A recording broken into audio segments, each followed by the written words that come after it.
Masoud Pezeshkian صاحب خود پاکستان کے دورے پہ آ رہے ہیں کل. وجہ ایرانی صدر اس وجہ سے آ رہے ہیں کہ وہ پاکستان کا شکریہ ادا کر سکیں.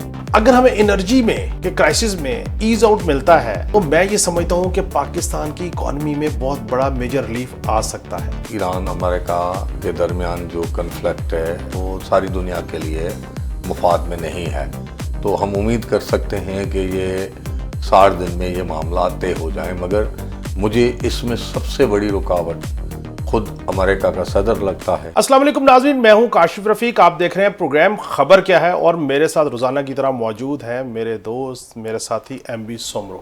ایم بی سومرو صاحب خیریت سے ہیں؟ مہربانی. ناظرین، آج ہم نے 3 ٹاپکس پہ گفتگو کرنی ہے، اور سب سے پہلے جس ٹاپک پہ ہم گفتگو کریں گے وہ ہے ایران امریکہ کا جو مذاکراتی عمل ہوا، جو پہلا دور مکمل ہوا سوئٹزرلینڈ میں. وہاں سے پرائم منسٹر آف پاکستان واپسی کے لیے روانہ ہو گئے ہیں، اور منگل کے روز ایرانی صدر جو ہیں ایک روزہ دورے پر پاکستان آ رہے ہیں. کیوں آ رہے ہیں، کیا وجوہات ہیں، کیا اہم ترین گفتگو ہے جس کے لیے خود ایرانی صدر مسعود پزشکیان کو خود پاکستان آنا پڑ رہا ہے، اس کے اوپر گفتگو کریں گے. اس کے علاوہ اپوزیشن لیڈر اور وزیر اعظم پاکستان کے درمیان ملاقات ہوئی تھی گزشتہ ہفتے ایوان میں. اس کے بعد اپوزیشن کو ایسی سہولیات، فیسلٹیز اور اکاموڈیشن ایوان میں ملنا شروع ہو گئی ہے کہ آپ سنیں گے تو آپ بھی حیران رہ جائیں گے. اور سب سے اہم چیز، 2 ایسے وزراء ہیں جن کے حوالے سے اپوزیشن نے کوئی کسی قسم کے دستاویز، کسی قسم کا آبجیکشن، کسی قسم کا بجٹ کے حوالے سے کوئی تنقیدی معاملہ نہیں کیا. کیوں نہیں کیا؟ اندر کی خبر جانیں گے ایم بی سومرو صاحب سے. ہمارے ساتھ جڑے رہیے. ایم بی سومرو صاحب، سب سے پہلے گفتگو کرتے ہیں ایرانی پریزیڈنٹ صاحب جو آ رہے ہیں، مسعود پزشکیان منگل کے روز پاکستان آ رہے ہیں. اس سے پہلے بڑی اپریسیشن ہوئی سوئٹزرلینڈ میں پرائم منسٹر آف پاکستان اور فیلڈ مارشل عاصم منیر صاحب کے حوالے سے، اور جے ڈی وینس نے تو بہت جذباتی ہو گئے گفتگو کی، اور انہوں نے کہا کہ فیلڈ مارشل صاحب پاکستان کی طرف سے اور ان کی وائف جو کہ بھارتی ہیں، انڈین ہیں، وہ دونوں بڑے اہم ہیں ان کی زندگی میں. یہ ساری صورتحال ہم نے لمحہ بہ لمحہ رپورٹ کی، ہم نے گفتگو کی اپنے دیکھنے والوں کے لیے. مسعود پزشکیان صاحب خود پاکستان کے دورے پہ آ رہے ہیں کل. وجہ دیکھیں، جب وزیر اعظم کی ان سے بات چیت ہوئی تھی تو آدھا گھنٹہ ان سے بات ہوئی تھی ٹیلی فونک. ہاں جی، سوئٹزرلینڈ جانے سے پہلے. تو وزیر اعظم نے ان کو دعوت دی تھی، اور انہوں نے کہا تھا کہ میں جتنا جلد ہو سکے گا میں آؤں گا. تو وہ ایک تو دعوت کی وجہ سے بھی آ رہے ہیں، مگر ایرانی صدر اس وجہ سے آ رہے ہیں کہ وہ پاکستان کا شکریہ ادا کر سکیں.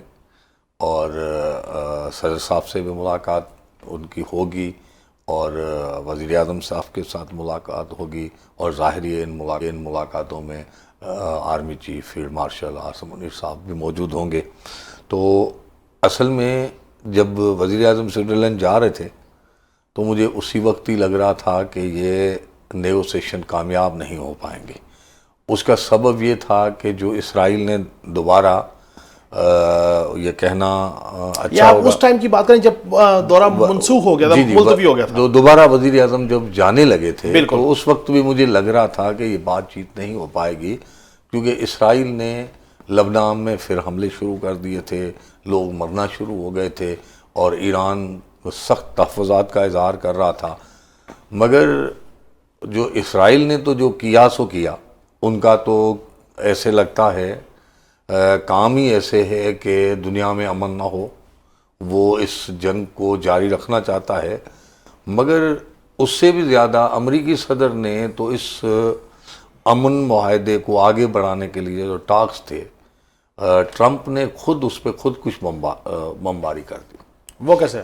انہوں نے جو بیان دیا وہ آگ میں تیل ڈالنے کے برابر تھا. انہوں نے کہا کہ اگر ایران سیدھا نہیں ہوا تو پھر جو گزشتہ ہفتوں کے دوران ہم نے انعقاد کیا ہے اس سے سخت کریں گے. تو جو ایران کے اسپیکر اس وفد کی سربراہی کرنے کے لیے گئے تھے، اور عراقچی صاحب گئے تھے وفد میں، تو وہ تب گئے، وہ نکل گئے. ان سوئٹزرلینڈ کی ٹاکس کو بھی کامیاب پاکستان نے اور قطر نے کروایا. آپ کو یاد ہوگا جب یہ جنگ شروع ہوئی تھی میں اس وقت سے کہہ رہا تھا کہ جو امریکہ اور ایران کے درمیان پہلا معاہدہ ہوا تھا تو وہ بھی قطر نے کروایا تھا. اس معاملے میں بھی ثالث کا کردار وہ ادا کرتے ہیں. آپ اگر ریکال کریں تو ان ٹاکس میں بھی، سوئٹزرلینڈ ٹاکس میں بھی قطر اور پاکستان تھے، مطلب فیسیلیٹیٹر تھے. اگر یہ نہیں ہوتے تو یہ جو اب 60 دن میں میکینزم بنانے پہ اتفاق ہوا ہے، کمیٹیز بنائی گئی ہے اور ٹیکنیکل بات چیت کو آگے بڑھانے کے لیے بات چیت ہو گئی ہے، اور جیسے کہا جا رہا ہے کہ ایران پر تیل ایکسپورٹ کرنے پہ پابندی ختم کرنے پہ اتفاق ہوا ہے، اور ایران کو بہت سارے جو منجمد اثاثے ہیں ان میں سے بہت ساری رقم دینے پہ اتفاق اچھا، اس ہوا ہے. ساری گفتگو میں اپنے دیکھنے والوں کے لیے کہ پاکستان میں چونکہ مسعود پزشکیان جو ہیں وہ دورے پہ آ رہے ہیں، جی. اور جو شارع دستور ہے ہماری اسلام آباد کے مختلف راستے جہاں سے انہوں نے گزر کے آنا ہے، وہاں پہ باقاعدہ تیاریاں شروع ہیں، ایران کے جھنڈے لگائے گئے ہیں، پورٹریٹس جو سی ہیں وہ لگائی گئی ہیں. مسعود پزشکیان کی ہماری سکرین پہ بھی تیاریاں جو ہیں ان کے مناظر ہمارے دیکھنے والے دیکھ رہے ہوں گے. اچھا، اب تیاریاں ہم کر رہے ہیں، پریزیڈنٹ آف ایران پاکستان آ رہے ہیں، اس میں آپ نے بھی بہت ساری چیزیں شیئر کی. اگر آپ کی اجازت ہو تو ایک دو چیزیں میں اس میں ایڈ اپ کرنا چاہ رہا ہوں. پلیز. اس میں یہ ہے کہ دیکھیں، ایک تو میں سمجھتا ہوں کہ ایران کے پریزیڈنٹ جو ہیں وہ شکریہ ادا کرنے آ رہے ہیں پاکستان کا، کہ کس طریقے سے پاکستان نے ریسٹرین کا مظاہرہ کیا. جس وقت سعودی عربیہ کو انوالو ہو سکتا تھا اس جنگ میں، پاکستان نے سعودی عربیہ کو روکا. بہت سارے مسلم سعودیہ کو بچایا ہے پاکستان، بچایا یا روکا، جو بھی بات ہے. اگر سعودی عرب اور پاکستان کا ایک اسٹریٹجک معاہدہ ہے، اگر سعودی عرب طے کر لیتا کہ اس کے اوپر جو اٹیک کیے گئے ہیں ان میں اس نے بدلہ لینا ہے جیسے کہ باقی ممالک تھا، تو پھر شاید سچویشن ڈیفرنٹ ہوتی. بہرحال اس سے آگے چلتے ہیں. اب پاکستان کا ایک تو شکریہ ادا کرنے آ رہے ہیں، دوسرا ہم تواتر سے یہ گفتگو کرتے رہے ہیں کہ جس وقت ایران کی پیس ڈیل سائن ہوگی اور ثالث چونکہ اس میں پاکستان ہے، قطر نے اپنا کردار ادا کیا، اور میں سمجھتا ہوں کہ سعودی عربیہ کی کانسنٹ پاکستان کی صورت میں شامل ہے اس میں. اب انرجی کا کرائسس ہے پاکستان میں سب سے بڑا. اگر ہمیں انرجی میں کہ کرائسس میں ایز آؤٹ ملتا ہے تو میں یہ سمجھتا ہوں کہ پاکستان کی اکانومی میں بہت بڑا میجر ریلیف آ سکتا ہے. جی. ایران کے اوپر سے آئل کی ایکسپورٹ کا ختم ہونے کا معاملہ ہے، اور سب سے بڑھ کے اگر گیس پائپ لائن جو ہے جو بارڈر کے تک ایران نے ڈالی ہوئی ہے، اگر اس کو ہم ایگزیکیوشن پہ لے جاتے ہیں، پاکستان کے ساتھ ایگزیکیوشن میں آ جاتی ہے، تو پھر ہمارے لیے گیس کی بھی ایزی ہو جائے گی اویلیبلٹی، اور آئل کی بھی ہو جائے گی. ہماری انڈسٹری کا پہیہ چل پڑے گا، ہماری جو عام عوام ہے اس کو آسانی ہو جائے گی. اور میں یہ سمجھتا ہوں کہ شاید ایرانین پریزیڈنٹ جو نا ایرانین پریزیڈنٹ وہ پاکستانی عوام کے لیے اس چیز پہ کوئی سٹیپ فارورڈ لیں گے. اصل امپورٹنٹ چیز 60 دن کے اندر تمام کے تمام نکات پہ اتفاق کرنے کا اعلامیہ آ چکا ہے، اور جب اتفاق ہو جائے گا 60 دن کے اندر اندر حتمی معاہدہ ہو جائے گا تو اس میں ایران کی اکانومی تو بوسٹ کرے گی، پاکستان اور یورپ اور باقی اکانومی بھی بوسٹ کرے گی. دیکھیں، ہم پر امید ہیں کیونکہ یہ دنیا کے لیے ایران امریکہ کے درمیان جو کنفلکٹ ہے، کشیدگی ہے یا جنگ کی صورتحال ہے، وہ ساری دنیا کے لیے مفاد میں نہیں ہے. تو ہم امید کر سکتے ہیں کہ یہ 60 دن میں یہ معاملات طے ہو جائیں. مگر مجھے اس میں سب سے بڑی رکاوٹ خود امریکہ کا صدر لگتا ہے. امریکہ کا کوئی ایسا ادارہ ہے یا کوئی ایسی اتھارٹی ہے اس کے ٹویٹر اور بیان پہ پابندی لگائیں، خاص طور پر ایران پہ. اور دوسرا، امریکہ اگر اسرائیل کو نہیں روکے گا، اگر اسرائیل اس طرح امن پیس کو اس طرح متاثر کرتا رہے گا تو ایران کے لیے سنبھل کے چلنا بہت مشکل ہو جائے گا. اچھا، میں سمجھتا ہوں اس سارے معاملے میں اس سارے معاملے میں ایم پی صاحب میں سمجھتا ہوں کہ ہمیں نا مثبت رہنا چاہیے. دیکھیں، جہاں سے چیزیں کانفلکٹ سے یہاں تک آئی ہیں، اللہ تعالیٰ کرے گا آگے بھی بہتری ہوگی. جو بات آپ نے کانفلکٹ کی میں ایک اور کانفلکٹ کی طرف آپ کی توجہ لے کے جانا چاہ رہا ہوں، چونکہ ہمارا ٹائم بھی ایسا ہے کہ ہم نے چیزوں کو کور اپ بھی کرنا ہے. کہ ایک کانفلکٹ ہم دیکھا تھا، ضد، انا اور ہٹ درمی کا ایک کانفلکٹ تھا پوزیشن میں اور برسر اقتدار جماعتوں میں، میرا قومی اسمبلی میں. پچھلے ہفتے ہم نے دیکھا کہ پرائم منسٹر آف پاکستان نے اچھا جیسچر دیا, اپوزیشن لیڈر سے ملاقات ہوئی, پھر اسد کیسر صاحب, بیرسٹر گوہر صاحب, اچکزئی صاحب کے درمیان ملاقاتیں بھی ہوئیں, وہیں پہ ملاقات ہوئی. اس کے ثمرات, اس ملاقات کے ثمرات آنا شروع ہو گئے ہیں. لوگ تو جو مرضی اس کو نام دیں, لیکن میں سمجھتا ہوں کہ اپوزیشن کے ساتھ جو سخت رویہ تھا ایوان کے اندر وہ نرم ہونا شروع ہو گیا. وہ کیا کیا رویہ نرم ہوا ہے, کیا کیا چیزیں حاصل ہوئی ہیں, ذرا اس پہ روشنی ڈالیں. ایک تو آپ نے ملا کر کہا کہ حد دھرمی تھی. میں سمجھتا ہوں اس معاملے میں کہ حد تک حد دھرمی حکمران اتحاد کی تھی, حکمران جماعت کی تھی, حکمرانوں کی تھی, اپوزیشن کی نہیں تھی. اپوزیشن کا جو آئینی, قانونی, اخلاقی, جمہوری حق تھا وہ سلب کیا جا رہا تھا.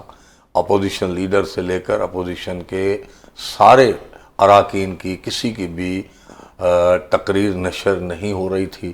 جس وقت اپوزیشن کا کوئی رکن کھڑا ہوتا تھا تقریر کرنے کے لیے, اس کی مائک بند ہو جاتی تھی, وائس بند ہو جاتا تھا, اور یوٹیوب پہ جو لائیو کاروائی چلتی ہے اسمبلی سے تو وہ ادھر سے بھی غائب ہو جاتا تھا. تو وزیر اعظم کی ملاقات کے بعد یہ ضرور ہوا ہے کہ آج ہمیں ان کی تقریریں سننے کو مل رہی ہیں.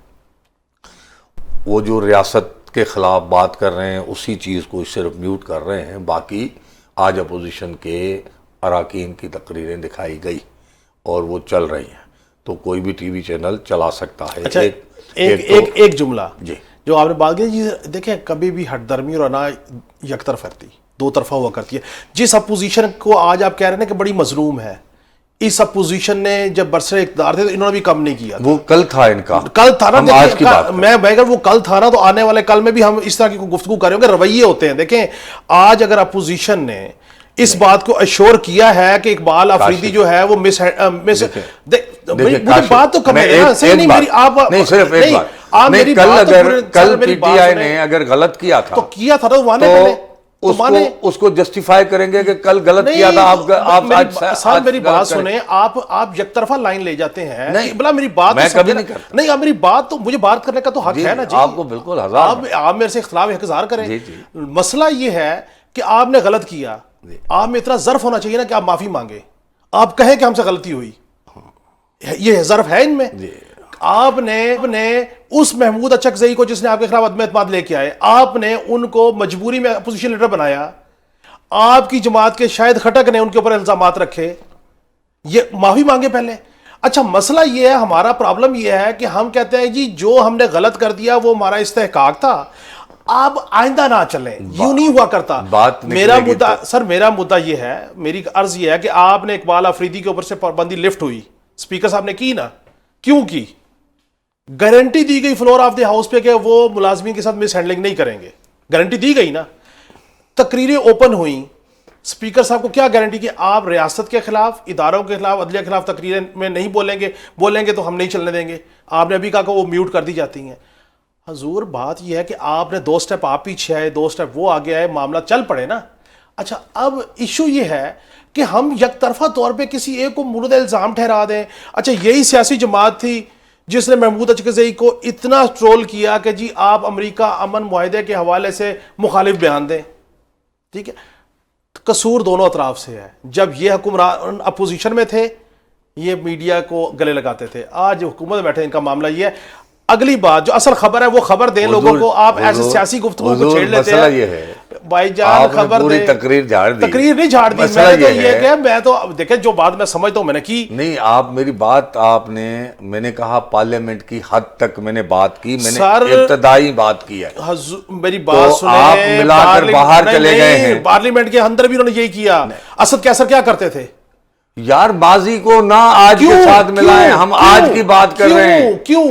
اس کا مطلب یہ ہے کہ ماضی میں آپ لوگوں کے ساتھ جو مرضی کرتے رہے, آج جب آپ پھنسے تو آپ انتقام لیں گے تو بھائی اس طرح معاملات چلیں گے. بھائی تو انہوں نے انتقام نہیں لیا سیاسی, تو آپ پھر ان سے کیسے بہتر ہوئے؟ تو بھائی آپ سنیں نا, سیاست میں پی ٹی آئی سے بھی زیادہ خراب ہو گئے. ہاں جی سنیں, سیاست میں نواز شریف صاحب نے زرداری سے انتقام لیے جی. جب ان کو احساس ہوا, دونوں کو ٹیبل میں بیٹھ کر میثاق جمہوریت ہو گئی نا. اگر ان کو احساس ہو گیا کہ انہوں نے غلط انتقام لیا, یہ بھی ایک نیا میثاق جمہوریت کر لیں. پرائم منسٹر تو کہہ رہے ہیں میثاق معیشت کریں, میثاق جمہوریت کریں, کیوں نہیں کرتے؟ ٹھیک ہے. اچھا اگلی بات, آپ نے بجٹ کی کور کر رہے ہیں, کٹ موشنز آئیں. جی اب پوزیشن کا کام کیا ہوتا ہے؟ جی بجٹ میں تحفظات رکھنا, کٹ موشنز رکھنا, یہی تک. کتنی وزارتوں کی کٹ موشن آئی ہے اپوزیشن کی؟ 6 وزارتوں کی آئی ہے. کون سی 2 وزارتیں جو 3 دہائیوں سے زیادہ عرصہ جس پہ؟ ہاں جی یہ بڑے عرصے کے بعد پہلے مرتبہ ہوا. جی جی. وزارت دفاع کے اخراجات میں ایک بھی کٹ موشن نہیں آئی ہے, اور مواصلات منسٹری کے اخراجات میں بھی. وزارت دفاع کے وزیر کون ہیں؟ وزارت دفاع کے خواجہ آصف صاحب ہیں, خواجہ آصف صاحب, اور مواصلات کے علیم خان ہیں. دونوں کی وزارتوں پہ ایک بھی کٹ موشن نہیں ہے. 1 روپے کا بھی کٹ موشن نہیں آیا. اپوزیشن کو اپنے کردار کو تو سراہنا کرنا چاہیے تھا. دیکھیں وہ اپوزیشن کی مرضی ہے, نہیں کیا, مگر یہ ایسے کتنی دہائیوں بعد ایسا معاملہ ہوا؟ ماضی کی اپوزیشن ہے, یہ ایسے کم سے کم نظر نہیں آیا, مجھے نہیں آیا. نہیں کم سے کم آپ کی جو 20-25-30 سال کی ہسٹری ہے تو مجھے نہیں آیا. مسئلہ یہ ہے, دیکھیں اس مرتبہ تو کٹ موشنز بس ایسے کھانا پوری کے لیے ہی ہوئی ہے. اب کٹ موشن کس وزارت پہ ہوئی ہے؟ ہیلتھ پہ. ہیلتھ پہ ہوئی ہے, انٹیریئر پہ ہوئی ہے. وہ تو ٹھیک ہے, فنانس وہ پہ, تو ہمیشہ ریونیو ہوتی ہے, فنانس اس پہ ہوتی ہے, کیبنٹ پہ بھی ہوتی ہے, مگر ہیلتھ کے وزیر کون ہے؟ ہیلتھ کے مصطفیٰ کمال ہیں. ٹھیک ہے, اب ہیلتھ پہ, فوڈ سیکیورٹی پہ, اور غربت کے خاتمے والی وزارت, پاورٹی ایلیویشن پہ. ٹھیک ہے. اب چلو بے نظیر انکم سپورٹ اس میں سب سے زیادہ ہے, 700 ارب سے زیادہ پیسے ادھر ہیں. 859 ارب روپے کی ٹوٹل ان کی بجٹ ہے. 700 ارب تو آپ ڈائریکٹ وظیفے کے طور بھیجتے ہیں, مگر چلو 5%, 10%, 20%, 25% پیسے ادھر ادھر ہوتے ہوں گے, ٹھیک ہو گیا. مگر 85% غریبوں کو پیسے مل رہے ہیں نا, ٹھیک ہو کچھ تو مل رہا ہے, ٹھیک ہو اور اس میں کٹوتی موشن آ رہی ہے, باقیوں میں نہیں آ رہی. یہ ایک سوالیہ نشان ہے. آخر میں جلدی سے ریپ اپ کریں کہ خواجہ آصف صاحب کی جو ایک سمسیا تھی, ویگو ڈالا کلچر, لاجز میں داخلے پہ پابندی لگائی اسپیکر صاحب یا نہیں لگائی؟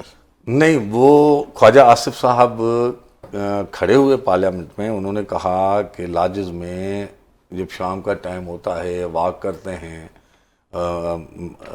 اراکین پارلیمنٹ جس میں خواتین بھی ہوتی ہیں, مرد بھی ہوتے ہیں, تو یہ ویگو ڈالو ایسے گزرتے ہیں, تو وہ خوف ہی آتا ہے, تو وہ ان پہ پابندی لگائیں. وہ پابندی لگی؟ انہوں نے کہا کہ نہیں لگی. ٹھیک. اپنے بذات وہ ویگو ڈالے ایک فحاشی ہے, الفاظ انہوں نے کہے, تو اس پہ پابندی صرف وہاں پہ نہیں, انہوں نے پورے ملک میں بات کی ہے. مگر اسپیکر نے کہا کہ میں انٹیریئر سے بات کروں گا, وہ نہیں ہے. مگر بہت ساری چیزیں خواجہ آصف نے اراکین کی سیکورٹی کے حوالے سے کی. پارلیمنٹ میں اندر کھڑے ہو کر گیلری میں ممبران بات کرتے ہیں, وہ کہہ رہے ہیں کہ یہ بھی رولز کے خلاف ہیں, پھر اسپیکر نے پورے رولز پڑھ کے بتا دیے. تو یہ سائیں بہت کچھ ہے, بڑی سی باتیں ہیں دل کی جو کر سکتے ہیں, لیکن وقت کے ساتھ کرتے رہیں گے. لیکن ابھی ٹائم کا مسئلہ ہے سر, ٹائم کا مسئلہ ہے. آج ساری وزارتوں کے جن کو بھی نئے مالی سال کے دوران جتنے بھی اخراجات چاہیے ان کی منظوری کا مرحلہ مکمل ہو جائے گا. چلو مکمل ہو گیا. اب فنانس بل رہتا ہے, بالکل ٹھیک, اور سپلیمنٹری گرانٹ رہتی ہے. بالکل ٹھیک, 99% بالکل ٹھیک مکمل. بالکل ٹھیک. ناظرین, صاحب کی خبر کے مطابق 99% بجٹ جو ہے وہ منظوری کے مرحلے سے مکمل ہو چکا. اب صرف ایک فینانس بل ہے وہ, اور سپلیمنٹری گرانٹ جو ہے, یہ 2 چیزیں رہ گئی ہیں, اور یہ بھی عشورہ سے پہلے توقع ہے کہ پاس کر لیا جائے گا. اصل ایشو یہ ہے کہ آج اپوزیشن کو یہ راستہ چاہیے.